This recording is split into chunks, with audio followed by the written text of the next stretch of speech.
Shalom Bapak Ibu, saudara-saudari yang terkasih, kita patut bersyukur karena kebaikan Allah kita masih bisa berjumpa di dalam rangkaian Sapaan Gembala. Mari sebelum kita memasuki pembacaan firman kita satu hati kita berdoa. Saat ini Tuhan, kami akan membaca dan merenungkan firman-Mu. Kiranya hikmat-Mu menolong kami semua, agar kami mampu memahami firman ini dengan baik. Kami juga mampu merefleksikannya dan melakukannya dalam kehidupan kami sehari-hari. Bersabdalah kepada kami semua, karena kami telah siap mendengarkan-Mu. Di dalam Kristus Yesus, Sang Firman yang hidup kami berdoa. Amin. Bapak Ibu yang terkasih, tentu kita sudah tidak asing lagi dengan satu lagu sekolah minggu yang akan saya nyanyikan. Begini lagunya. I love you Jesus, deep down in my heart. Atau versi bahasa Indonesianya. Aku cinta Yesus, dalam-dalam banget. Aku cinta Yesus, dalam banget. Nah, pertanyaannya untuk kita bersama, kalau kita mendengar lagu itu adalah, memangnya sedalam apa sih kita mengasihi Tuhan? Memangnya sedalam apa sih kita mencintai Tuhan? Dan apa yang menjadi bukti bahwa kita mengasihi Tuhan? Mari Bapak Ibu untuk melihat jawabannya, kita akan membaca bersama-sama dari 1 Yohanes 4 ayat 20 sampai 21. Saya akan membacakannya untuk kita. Jikalau seorang berkata, aku mengasihi Allah, dan ia membenci saudaranya, maka ia adalah pendusta. Karena barang siapa tidak mengasihi saudaranya yang dilihatnya, tidak mungkin mengasihi Allah yang tidak dilihatnya. Dan perintah ini kita terima dari Dia. Barang siapa mengasihi Allah, ia harus juga mengasihi saudaranya. Bapak Ibu yang terkasih, mengapa penulis surat Yohanes mengatakan demikian? Sebab memang akan lebih mudah mengatakan aku mengasihi Allah yang tak terlihat daripada aku mengasihi saudaraku yang hampir aku lihat setiap hari, yang mungkin hampir 24 jam bersama dengan kita di rumah. Apalagi dalam situasi pandemi ini gitu ya, yang serba semuanya dilakukan di rumah, geser kanan ketemu, geser kiri ketemu. Untuk itu melalui surat ini, sang penulis hendak mengingatkan apa yang ingin ia sampaikan gitu ya. Kalau kita mengatakan bahwa kita mengasihi Allah, maka kita sudah seharusnya dan semestinya mengasihi saudara kita. Sebab saat kita mengasihi Allah, kemudian kita membenci saudara kita, maka kita adalah pendusta. Sebab bagaimana mungkin kita mengasihi Allah yang tidak kita lihat, sedangkan yang terlihat pun kita abaikan. Sebab hanya dengan mengasihi sesamalah kita dapat membuktikan bahwa kita benar-benar mengasihinya. Dalam ayat 21 dikatakan dengan jelas, dan perintah ini kita terima dari Dia, barang siapa mengasihi Allah, ia harus juga mengasihi saudaranya. Bapak, Ibu, dan saudaraku yang terkasih, pesan ini disampaikan bukan hanya bagi jemaat perdana saat itu, tapi juga bagi kita semua orang yang percaya kepada Tuhan.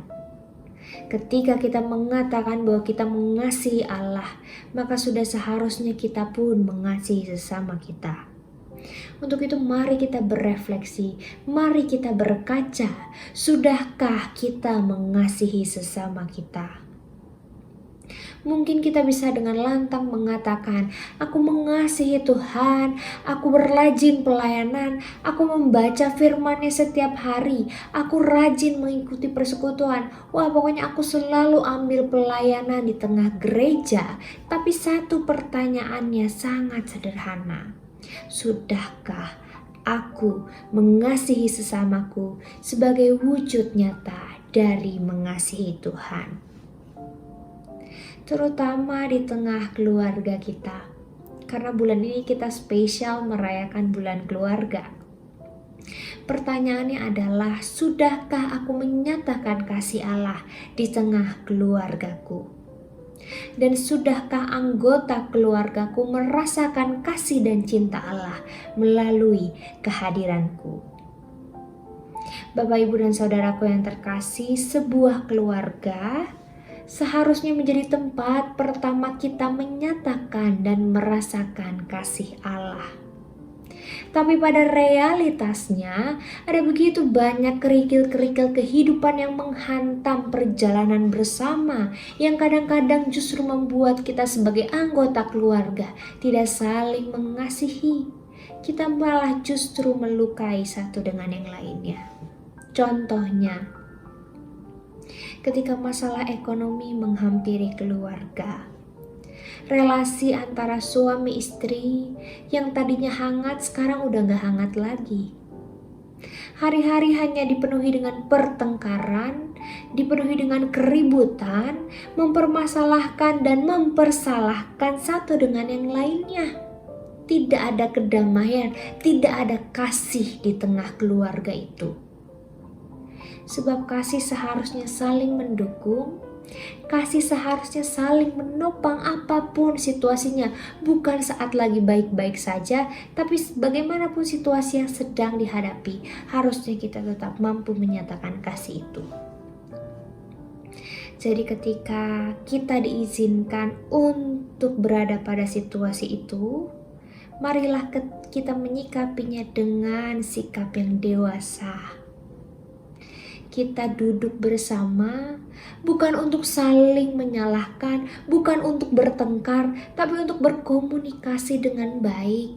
Kita berbicara dengan baik, kita mencari jalan keluarnya, dan mengusahakan apapun yang bisa kita lakukan agar kita lepas dari masalah ini. Itulah keluarga. Kita saling mendukung, kita saling memberikan semangat, kita saling menopang di dalam doa agar kasih dan cinta Allah tetap mampu dinyatakan di tengah keluarga. Itu contoh yang pertama. Contoh yang kedua, ada saja orang yang iri hati di tengah keluarga. Kok bisa ya saudara saya lebih hebat dari saya?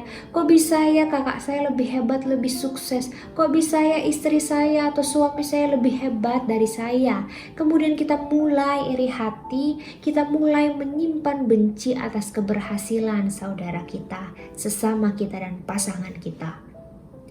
Tentu ini bukanlah kasih. Sebab saat kita mengasihi harusnya kita ikut bahagia kalau ada saudara kita yang berhasil. Kita ikut happy kalau melihat pasangan kita berhasil. Bukan malah menjadi susah hati melihatnya. Contoh ketiga, ada saja orang-orang yang kurang peduli terhadap situasi sesama anggota keluarga. Padahal dia tahu dia lagi ada anggota keluarganya yang lagi susah gitu ya, ada pasangannya yang lagi susah atau anaknya lagi susah. Tapi kita memilih untuk menutup telinga kita nggak mau mendengar bahwa mereka sedang kesusahan dan kita nggak peka, bahkan kita nggak mau peduli, kita nggak mau menolong, kita nggak mau hadir untuk mereka. Padahal dalam situasi berat seperti ini, mereka membutuhkan kita. Mereka membutuhkan topangan kita. Tentu ini bukanlah kasih, karena kasih seharusnya saling peduli, kasih seharusnya hadir bagi sesama, kasih harusnya mau menolong satu dengan yang lain. Untuk itu sebagai sebuah keluarga, marilah kita memberi diri untuk hadir dan menolong mereka yang membutuhkan, mereka yang sedang dalam kesusahan, agar sekalipun keluarga kita sedang dalam kesulitan, sekalipun anggota keluarga kita sedang dalam kesusahan, kasih Allah tetap mampu dirasakan. Bapak, Ibu, dan saudaraku yang terkasih, memang pesan ini bukanlah hal yang mudah untuk kita lakukan. Tapi kiranya Roh Kudus menolong supaya kita mampu mengasihi sesama kita sebagai wujud nyata dari mengasihi Allah. Ingatlah Sehebat apapun pujian yang kita naikkan kepada Allah, status-status kita di Facebook, di WA, dan dimanapun itu yang menyatakan bahwa kita mengasihi Allah. Serajin apapun kita berpelayanan, serajin apapun kita terlibat di dalam persekutuan, kalau kita tidak mengasihi keluarga kita, kalau kita tidak mengasihi sesama kita, maka semuanya menjadi sia-sia. Dan kalau kita kembali ke pertanyaan di awal tadi, seberapa dalam aku mengasihi Tuhan? Maka jawabannya adalah, seberapa dalam kita mengasihi keluarga dan sesama kita, maka sedalam itulah kita mengasihi Tuhan. Sebab kasih kepada Allah dan kasih kepada sesama menjadi dua hal yang terikat dan tidak dapat kita pisahkan. Selamat mengasihi Allah dengan mengasihi keluarga dan sesama kita.